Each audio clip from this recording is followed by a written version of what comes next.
Assalamualaikum warahmatullahi wabarakatuh. Siapa Baal? Sosok yang konon disebut sebagai sesembahan kelompok elit dunia ini ternyata juga disebut di dalam ayat Al-Quran.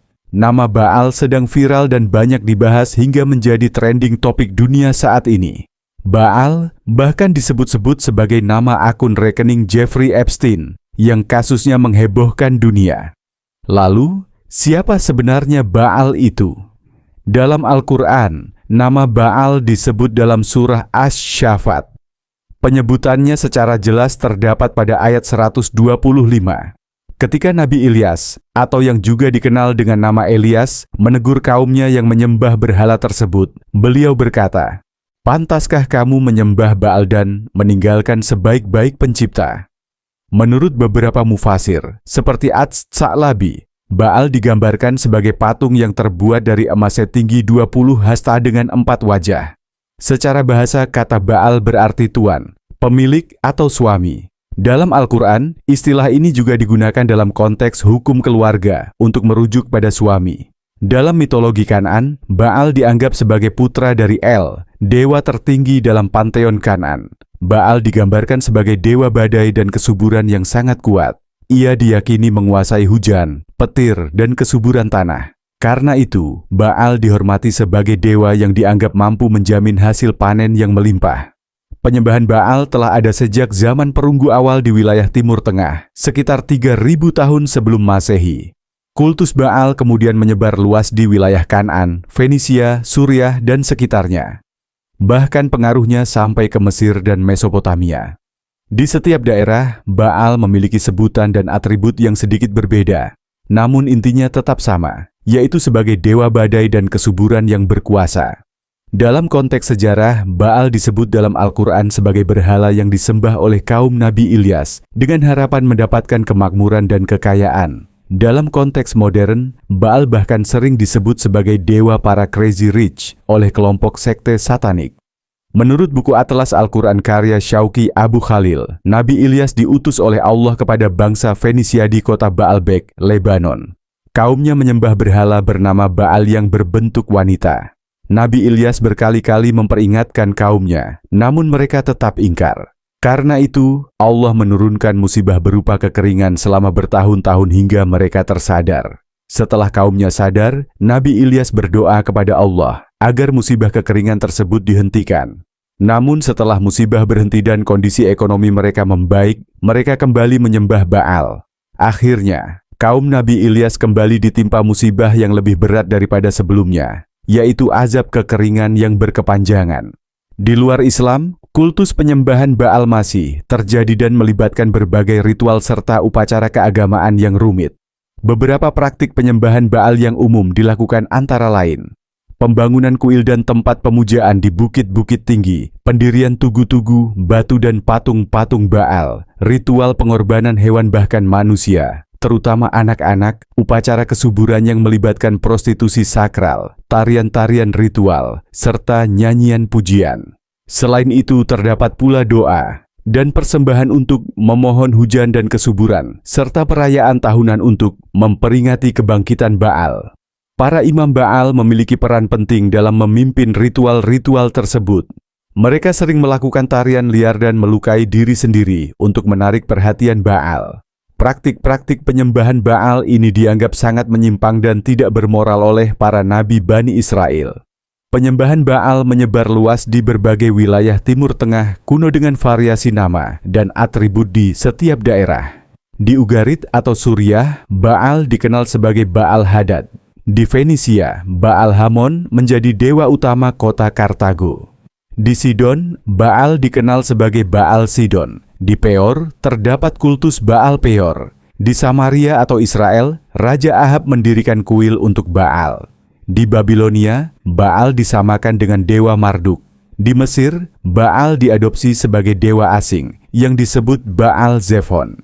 Penyebaran yang luas ini menunjukkan betapa kuatnya pengaruh kultus Baal di kawasan Timur Tengah kuno. Bahkan bangsa Israel yang menyembah Yahweh pun sering tergoda untuk ikut menyembah Baal. Walaupun penyembahan Baal telah lama punah, namanya masih memiliki pengaruh dalam budaya populer modern. Dalam literatur okultisme, Baal sering digambarkan sebagai iblis atau pangeran neraka. Nama Baal juga muncul sebagai tokoh antagonis dalam berbagai novel dan film fantasi, serta digunakan sebagai nama karakter dalam beberapa video game. Patung-patung Baal kuno menjadi objek penting dalam kajian arkeologi Timur Tengah. Baal juga sering digunakan sebagai simbol paganisme atau anti-Kristen. Beberapa kelompok neopagan modern bahkan mengklaim menghidupkan kembali penyembahan Baal. Meski begitu, pemahaman modern tentang Baal seringkali tidak akurat dan dipengaruhi oleh pandangan negatif dalam tradisi Yahudi Kristen. Dalam sejarah panjang peradaban manusia, nama Baal pernah menjadi simbol kekuasaan, kemakmuran, dan ketergantungan manusia pada sesuatu selain Tuhan. Al-Quran menyebut Baal bukan sekadar untuk menceritakan mitologi, tetapi sebagai peringatan. Peringatan tentang bagaimana suatu kaum yang diberi rezeki, kekuatan, dan kemakmuran justru jatuh karena salah menempatkan keyakinan. Mereka menggantungkan harapan pada berhala, bukan kepada Allah.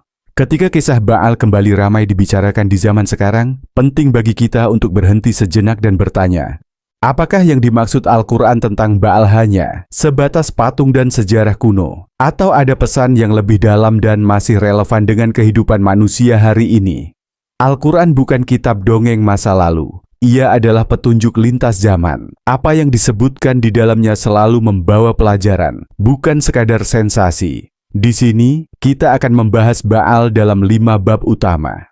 Bab pertama, Baal sebagai simbol ketergantungan manusia. Ketika Al-Quran menyebut Baal, yang dikritik bukan hanya patungnya. Yang ditegur adalah pola ketergantungan manusia. Ketika harapan, rasa aman, dan masa depan digantungkan pada sesuatu selain Allah. Kaum Nabi Ilyas tidak menyembah Baal karena bodoh. Mereka adalah masyarakat maju di zamannya, mengenal perdagangan, pertanian, dan kekuasaan. Mereka melihat Baal sebagai simbol stabilitas ekonomi dan kemakmuran. Selama panen berhasil dan hujan turun, mereka merasa hidup berada di jalur yang benar. Masalahnya bukan pada usaha mereka, tetapi pada keyakinan mereka. Mereka mulai percaya bahwa rezeki datang dari berhala, bahwa kekuatan alam tunduk pada patung, dan bahwa kemakmuran bisa diamankan dengan ritual, bukan dengan ketaatan. Al-Quran menggambarkan fenomena ini secara universal. Manusia bisa menjadikan apapun sebagai tandingan Tuhan, bukan karena disembah dengan sujud, tetapi karena menjadi pusat ketergantungan. Sesuatu yang lebih ditakuti kehilangannya dibanding murka Allah dan lebih dikejar daripada ridanya. Disinilah Baal berubah dari sekadar nama kuno menjadi cermin perilaku manusia. Berhala tidak selalu terbuat dari batu atau emas. Kadang berupa kekuasaan, kekayaan, jabatan, sistem, atau pengaruh. Ketika semua keputusan hidup ditentukan oleh hal-hal itu, disitulah fungsi berhala bekerja. Kaum Nabi Ilyas percaya bahwa selama Baal disembah, hidup mereka akan aman.